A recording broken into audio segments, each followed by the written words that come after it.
நான் ஓனர் தான், நான் தான் வேலை செய்வேன், நான் தான் ஓனர். இருக்கிற வரைக்கும் வேலை செய்கிறேன். எல்லாரும் ஒரு நாள் சாவத்தான் போகிறோம். எல்லாருக்கும் ஏதோ ஒரு உடம்புக்கு வரதான் செய்யும். ஒன்றுமே செய்யாமல் இருந்து போகிறதுக்கு நான் எதையோ பண்ணி முயற்சி பண்ணி போயிட்டு போகிறேன் இல்லையா? இங்கே நானே வேலை செய்யணும்னு சொல்லலை, எல்லாரும் செய்யுங்க. உன்னை விட ஓனர் நான் அதிகமாக செய்வேன். ஓனருங்கிறதுக்கு அதுதான் அர்த்தம். லாபம் அதிகமாக சம்பாதிக்கிறவன் ஓனர் இல்லை, வேலை அதிகமாக செய்கிறவன் தான் ஓனர். அந்த ஓனர் தான் ஜெயிப்பான் நாளைக்கு, அந்த ஓனர் தான் மேலே வருவான். இங்கே வேலை அதிகமாக வாங்கிட்டு காசு மட்டும் வைக்கணும்னு நினைக்கிறவன் தொழில் வளராது இல்லையா? எப்பவும் அந்த மைண்ட் செட்டில் இருக்காதீங்க. ஒரு வேலை பழகணுன்னே காசு கொட்டணும், அதில் நம்ம இறங்கி வேலை செய்யணும். நம்ம இறங்கி வேலை செய்கிற தொழில் தான் வளரும்.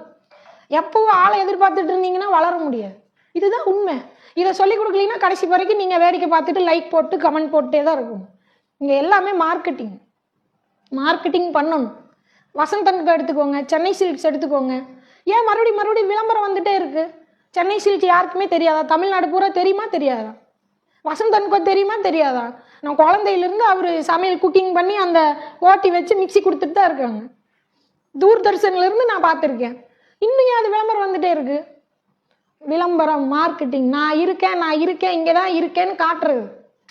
அதே தான் நம்மளும் பண்ணணும். நான் இருக்கேன், நான் மேக்கப் ஆர்டிஸ்ட்டு, இல்லை நான் பியூட்டிஷியனு, இல்லை நான் டெய்லரு, யாராக இருங்க, நான் இருக்கேன்னு உன் திறமையை காட்டினாதான் நீ தெரிவ.